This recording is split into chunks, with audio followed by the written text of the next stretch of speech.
Okay, so now I'm going to show you the power of the SV501 and how it works. Basically, this hooks up anywhere that you can find a faucet, okay? It comes with different adapters, and we travel with our unit. We take it everywhere we go, and we've been able to hook it up just about anywhere, okay?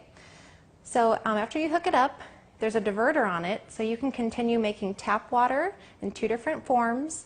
And when you flip up the switch, what's going to happen is the water is going to start traveling through this white hose here. It's going to go into the unit, and the first place it's going to stop is right here. This is a filter, okay? So there's a filter in the machine, but it's not a water filter, which most people think in the beginning. This filter here will last you 3,000 gallons. It takes out all the impurities in the water, the chlorine, the fluoride, the heavy metals. It's also an antibacterial filter, so, and it's made in Japan. It's a medical grade filter. So it will let you know too when the 3,000 gallons are up. She'll say filter replace, okay? So average family of 4, anywhere from 6 months to a year to go through the life of that filter, okay? So next stop is the electrolysis chamber, okay? This is 7 large medical grade titanium plates, okay? So they're big and solid, and they electrostatically dip this in platinum. Now this is a medical device, okay? There's 230 watts of power that are going in and charging these plates. So we have a lot of positive and negatively charged plates. And all we're doing is separating the water from positive to negative, right?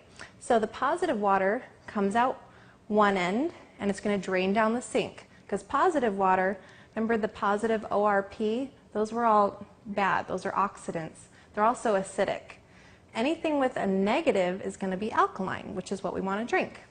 So the negative water is going to come out this white hose. We're going to collect that and drink that. And down this gray hose here, all that acidic water is going to just be going down the drain, and we don't really think about it, except for one time, and I'll tell you when. So it's important to do your due diligence, but it's also important to properly educate yourself. Just so you know, there's other units out there on the market. In fact, there's about 17 of them, okay? So what's so different, right? Well, if you go online and you get caught in the whole Google trap, you're going to find out that there's other units out there for half price that say, well, we're just like them, but we're half the price. Well, make sure that you do your homework, because what they're not showing you is this, okay? They have tiny, tiny inside engines about the size of a credit card made of mesh. Okay, and really, these are just really misleading you.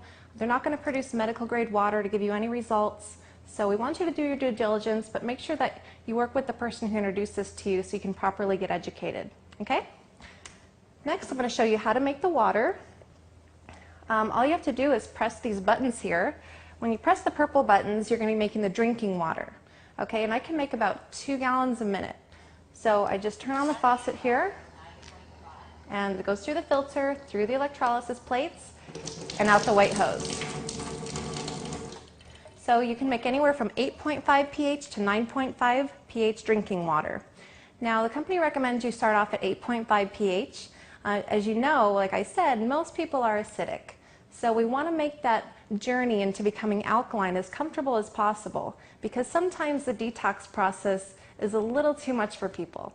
But if you want to just start at 9.5, it's certainly your choice what you want to do. But we do recommend that you start at the 8.5 and work your way up every couple weeks to minimize that discomfort.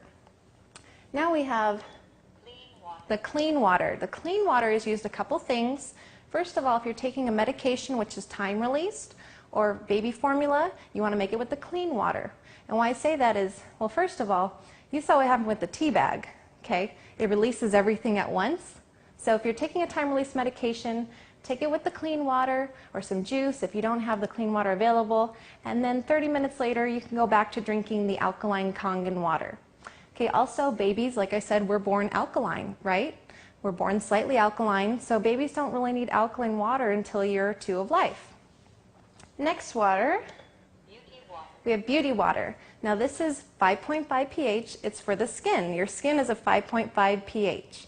Okay, so your skin really loves this water. It acts as a toner. And as you know, women, we buy toner all the time, but we're spending quite a bit for it. And all it is 5.5 water with some chemicals really and fragrances involved. So this is a much healthier choice, and we can make it for basically nothing, right? So I'm going to go down here. The strong acidic water. Now this water is how I make my cleaning products. And you already saw what happened when I cleaned those tomatoes and how I emulsified the oil. Well, when I press this 2.5 pH, I'm actually going to be splitting the water, and the alkaline water comes out here. Now they're both going to total 14. So if I'm making 2.5 strong acid water down here, I'm making 11.5 alkaline water out the white hose. So again, those two are always going to total 14, even when I'm making the drinking water. But the only time I'm going to collect the acidic water is when I'm making the 2.5 pH, because I like to store that. When you go below 2.7 pH, you're going to be able to kill 99.9% of germs, bacteria, E. coli, salmonella, a lot of different things that are growing in our kitchen and in our homes. So rather than spraying Lysol or some harsh chemical in your home, now you can spray basically water and get the same result without the harsh chemicals. Very important for you and your family to think about. Now the 11.5, I'm sure you saw me what I did with that. I also spray that, keep that in a spray bottle, and I spray my whole house. I use it as Windex, I use it on the countertops, again my laundry. So you're basically eliminating a lot of things that you probably use every day. Not only the cleaning products, but the bottled water.